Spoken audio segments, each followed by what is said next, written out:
Hey everyone, and Happy New Year! Welcome to another episode of EverydayFI, the show that explores the lives and stories of everyday people in the financial independence community. I hope you all had a fantastic holiday season. I'm actually recording this on New Year's Day, so today's show is going to be kind of short. I want to continue the decompression stage of my year before I return to work on Monday, which is when this episode is coming out. So I don't know about you guys, but I am certainly carrying around a few extra pounds from overindulging during this year.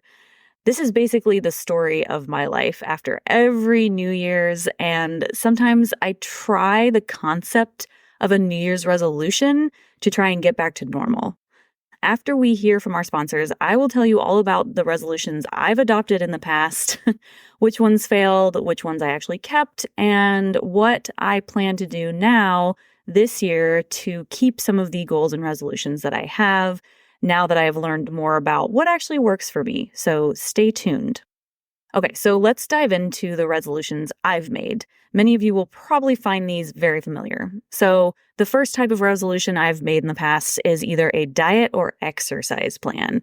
Yeah, raise your hand if you've done that. I mean, at the end of the year, you're basically carrying around sometimes 1, 2, 5, 10 extra pounds, and your clothes no longer fit, and you kind of feel like a slob because you basically became your couch over the last 2 weeks. I don't know, maybe some people in the FI movement don't feel that way because you guys are all retired and you are probably more healthy. But for those of us who are still working and have to go back to work after the holidays, we tend to take those last 2 weeks of the year to basically just become a blob. I think we all wish we were a bear who can fatten up and basically hibernate for the winter. So exercise, diet plans are the resolutions I tend to set the most for myself. So sometimes it's like no sugar for a month, or dry January, or exercise 30 minutes every day for a whole year. I set these because I hate carrying around extra weight. I mean, I'm not one of those people who can gain a few extra pounds and really not feel that bad about it. Some people, their weight fluctuates and it's pretty normal. Me, not so much. Like, I actually feel like I failed as a human sometimes when I gain weight because it feels like I've lost some sort of control. And I feel like also as a woman, it can be a little bit harder because our bodies are designed to hold on to more fat than men's. And so when you gain that fat, it is really hard to get it back off again. Our metabolisms tend to be slower. We have to eat a lot less to burn those calories and that fat off. And plus, as we get older and enter into perimenopause, you put on more weight as a woman. Men do too, of course, but society really does hold women to a really weird standard when it comes to what we look like and our weight. A lot of the times, women who are thin are taken more seriously in workplaces. There have been studies about this. And it's one of the reasons why these resolutions tend to be the ones that I set the most for myself, because I want to be taken seriously. And when I'm looking at my weight, I tend to look at the BMI chart. And I know these shouldn't be the be-all end-all of what constitutes a healthy weight, but for my body type, it's actually pretty dang close because I'm an average height, average build type of person. I'm not a bodybuilder or anything like that. I do lift weights, but I don't lift weights to the point where I'm like getting jacked. And so my weight usually is water, fat, bone, and some muscle. So the BMI charts really do help keep me in line. And at this point in time right now, I actually am in the overweight category of BMI, just by about 5 pounds.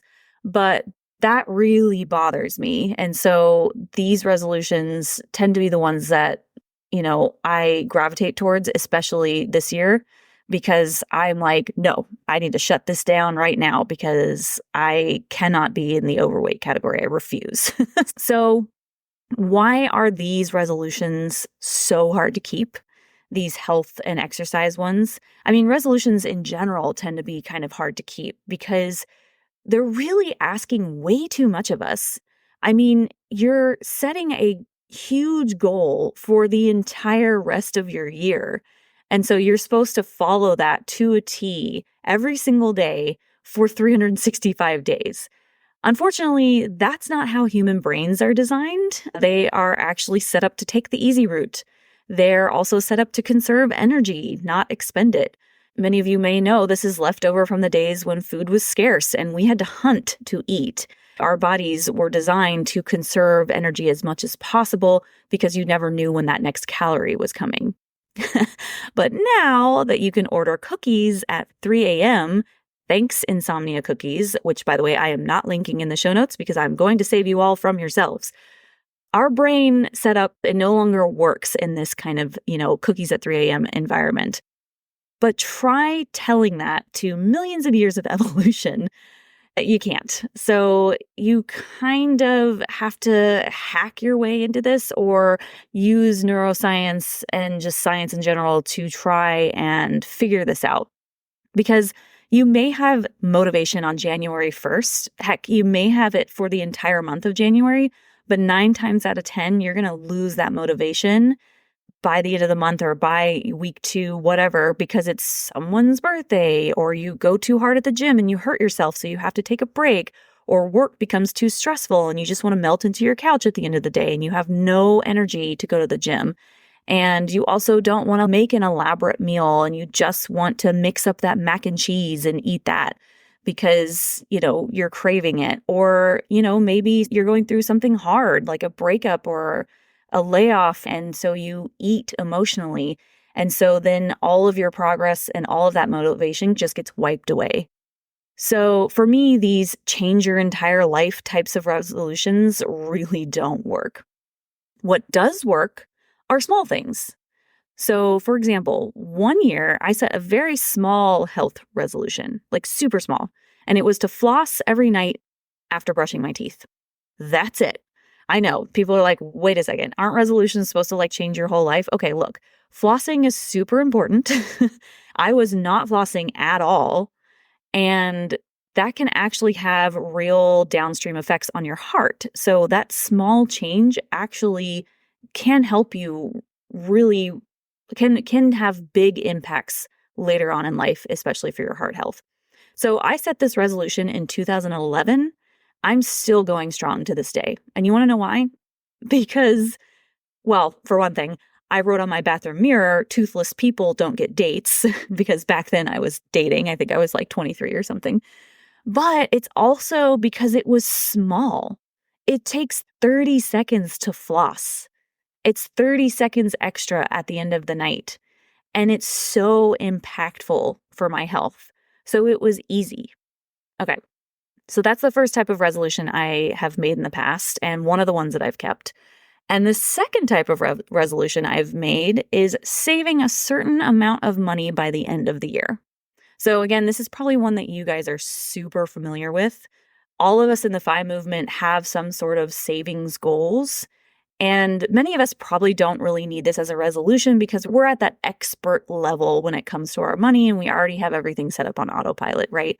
So this might not pertain to many of you who have subscribed to this movement for a long period of time. But there are some of you, like myself, who tend to be spenders. And we are in this movement because we want to make changes to how we view money. I haven't done the statistics, but I would bet that a majority of folks who are in the FI community were the kind of people who saved too much and didn't know how to spend and kind of became a little miserly with their money. I'm thinking of people like Paula Pant and people like Mindy and Carl from Bigger Pockets. They have $4 million and they have a hard time spending. And so this type of resolution is probably not something that those types of people would need. But somebody like me, I am a spender. I've always been a spender. My family are all spenders. And I just find having a cash reserve, like an emergency fund with just cash in it, extremely difficult. Because when I see a pile of money, I think that I have that money to spend. Basically, I see this pile of money and my brain says, when I'm looking to buy something, oh, you have that money. And it's not like a conscious decision. It's not like, okay, I know I have $10,000 in my emergency fund, so I know that I can buy this thing. It's really not conscious. It's very unconscious. It's like, okay, I want this thing and I'm going to buy it because I know I have this money. It's like almost like I'm going to take a breath right now because I know that I am in a place with air and I can breathe it. That's kind of how it's working in my brain. And so that's actually really difficult to overcome. And so I have to do kind of like these tricks on myself to try and make sure that I'm not, spending that money. So one of the reasons why I tend to save more in retirement or HSA accounts is because I feel like I don't have that money because I don't have access to it. For me, I need those really big barriers in place to stop the spendy part of me in her tracks. But I know that I need an emergency fund. And I think the highest I ever got it was $10,000. And then, of course, I spent it. Right now, okay, please don't freak out. But right now, my emergency fund, I think, is around $1,000. So Dave Ramsey would be happy. But that's it. Now, I do have all of my investment accounts, like my retirement, my HSA, my Roth. They all are like really big and fat and stuff. And so if I ever had like dire straits, I could pull from those in a way that would not cause me taxes or penalties or anything like that. However, I'd rather not. Those really are set aside for my future. Those are not set aside for anything that might come up. And part of me just wants to say to myself, grow up. You're not a child anymore. You can't eat mac and cheese for dinner every night.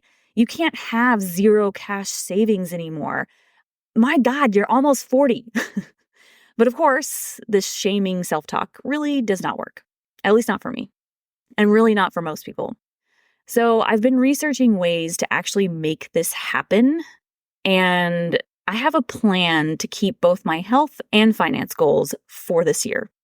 And I'll tell you what those tips are right after this. Okay, so here are 3 tips on how I'm going to keep my resolutions this year. So number 1, try smaller choices for health and for savings, like I did with the flossing for 30 seconds, rather than setting grandiose goals.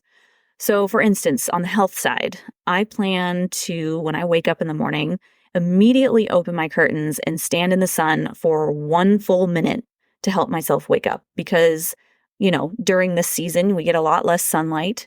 And so if you wake up and the sun is out, the best thing you can do is go outside and stand in the sun. But the second best is just to stand in front of your window and get that direct sunlight. And I'm lucky enough that my bedroom actually faces the sun when it's coming up, so I can do this.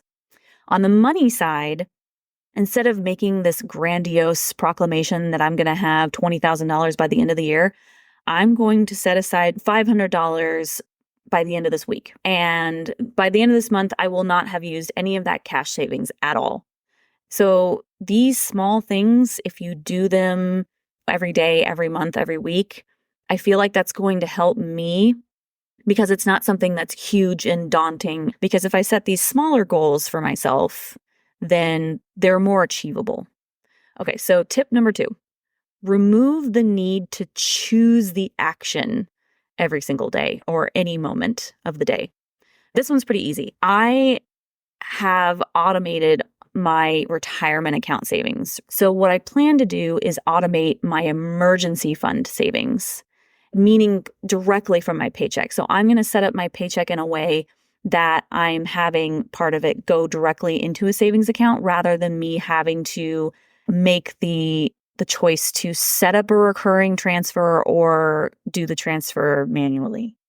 And the reason why I want to do this is because the minute I see my paycheck hit my checking account, I'm like, I have 100% of that money to spend. So if I take it away before I even see it, then I take that choice away from myself.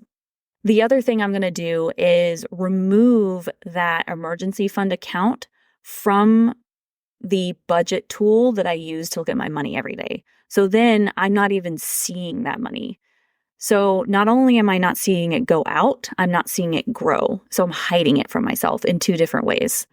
So then I'm automating the savings, but I'm also hiding it from myself and trying to get that trickster brain, to kind of ignore it.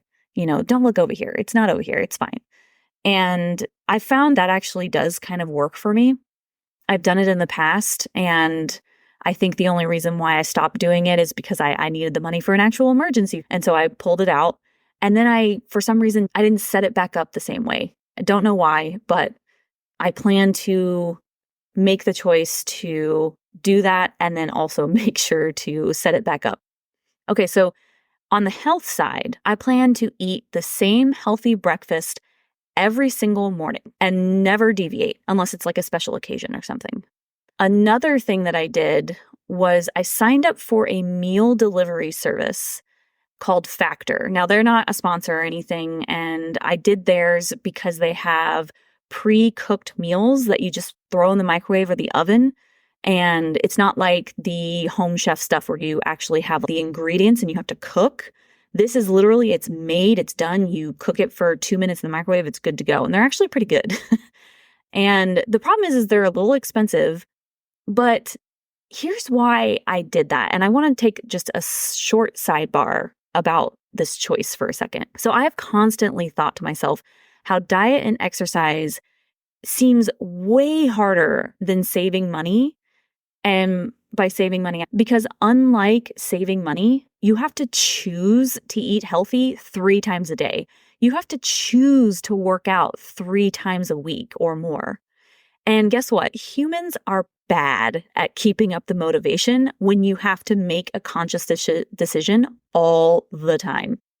It's called decision fatigue. If you have to continually make the choice, you are going to lose the motivation.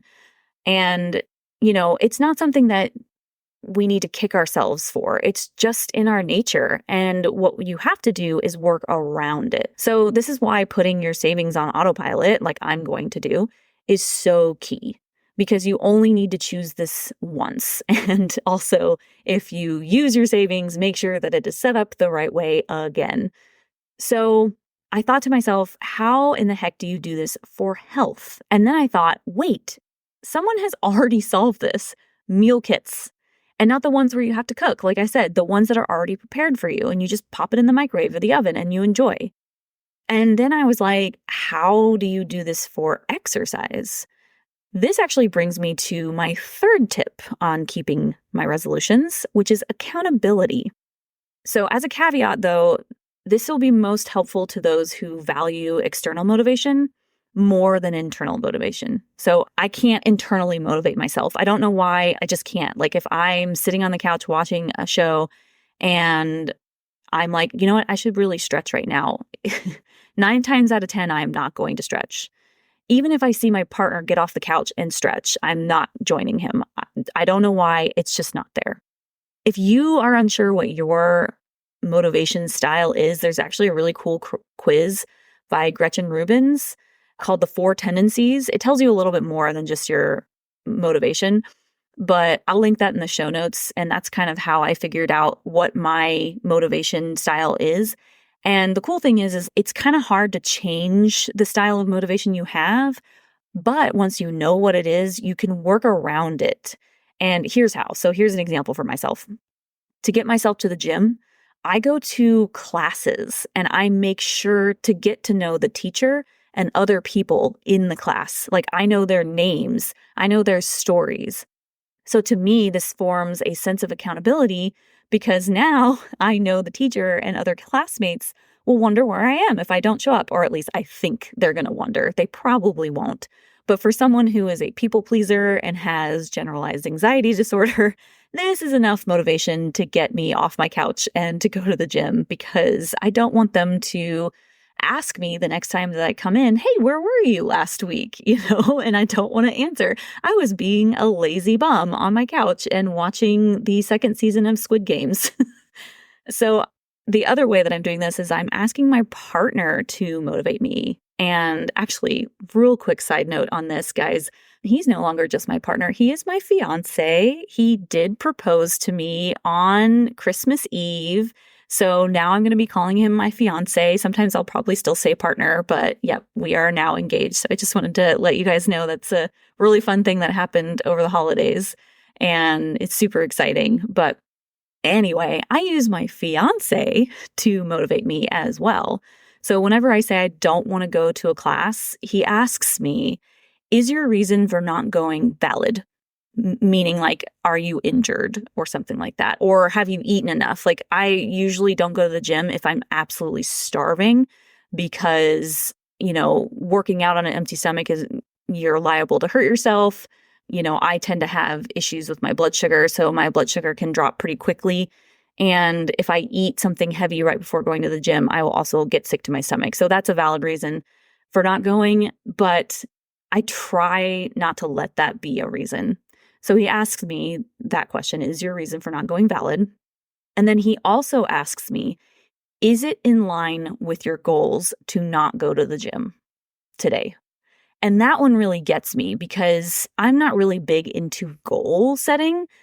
I never have been. I like the idea of mastery rather than goals, or becoming the person who is a so-and-so. So instead of saying I'm a person who goes to the gym, I prefer to identify as a healthy person. And so a healthy person doesn't sit on the couch for no reason. And so when he says, is it in line with your goals? I'm hearing it as, is it in line with who you are as a person to not go to the gym? And 90% of the time, the answer to these two questions that he asks me is no. No, the reason for me not going is not valid. No, it is not in line with who I am as a person to not go to the gym today. And so I end up going. And I feel really happy that I did almost every single time, unless I hurt myself. I do tend to hurt myself sometimes in the gym because I have a tendency to get back spasms. And a big part of it is because I don't move enough. I sit at a desk, 8 hours a day, sit on the couch another 3 at night, and really only work out about an hour. And so part of what I want to do is move more. For example, I'm actually at my desk right now, and it's a standing desk, and I'm standing while I'm talking to you, kind of shifting around back and forth. And so I'm going to try and add that into my days as well. So those are the 3 main tips that I'm going to be using to kind of make myself healthier this year and get that savings up. I do want to add a couple bonus tips in here. So I worked out consistently for several months last year, and I noticed that certain outfits, like gym outfits, made me feel better than others. So as a reward and a motivator, I bought more of those types of outfits, and I only allow myself to wear them at the gym, exclusively at the gym, rather than like around the house. So if I want to wear those cute outfits, I have to go work out. Now that might not work for some people, but that did work for me. And it is a way of kind of using, money as a motivator. Another cool thing that I've seen, and I haven't tried this, is there's some apps that'll actually pay you for losing weight. So if you have a lot of weight to lose, these apps can be really cool. I don't know what they're called because I can't use those, because you kind of have to be somebody who needs to lose a lot of weight for that to really make a difference. But if you have a lot of weight to lose, like more than 30 pounds, see if you can find those. They'll send you money for every pound you lose, which is pretty cool. Some other bonus tips, there's some small things I do, like after my workout class, one of the girls in my class, who I know, her name's Heidi, does a 5-minute ab workout on top of what we just did, because she's like, we don't do a lot of ab workouts, so I want to add this in. So I started joining her. I mean, she's already doing it. I was like, can I join? And she was like, yeah. And so now we have half the class doing it at the end, which is pretty cool. And it's just on her phone. She just does a 5-minute on her phone, and we all just do it together. And it's kind of cool to see that like she started doing it and kind of started this movement of other people adding on an extra 5 minutes of abs. So that's pretty cool. And then one last thing that I do is right there in the gym, right after the class, I will stretch. Because I've noticed that when I wait until I get home to stretch, I am way less likely to do it. My couch is there. to stretch in my living room, I have to get out my mat and I have to roll it out and I have to get all these things because I have hardwood floors. And then the cats are like trying to get the mat and all that stuff. So it's a lot less distracting when I'm just there at the gym. I'm already set up to do it. And you're warm too, which is nice. So then you can stretch and get a lot out of it. So those are some of my tips for keeping resolutions. I don't know how helpful that was for all of you. I hope it was helpful for some. But yeah, wish me luck. I am going to make sure to listen to this closer to the end of 2025 and see how I did. So yeah, you guys will also be kind of my external motivation and accountability buddies. So you can say, hey, Megan, you remember that resolution podcast episode you did? How's it going? Please do that. All right, everybody. Thank you so much for being here. Happy New Year, happy holidays, and I'll see you in 2025. Thanks for listening to the EverydayFI podcast. If you're loving the show, here are some things you can do. Number 1, subscribe in your favorite podcast player and share the show with your friends and family. Number 2, please leave a review. I'm always looking for ways to improve the show.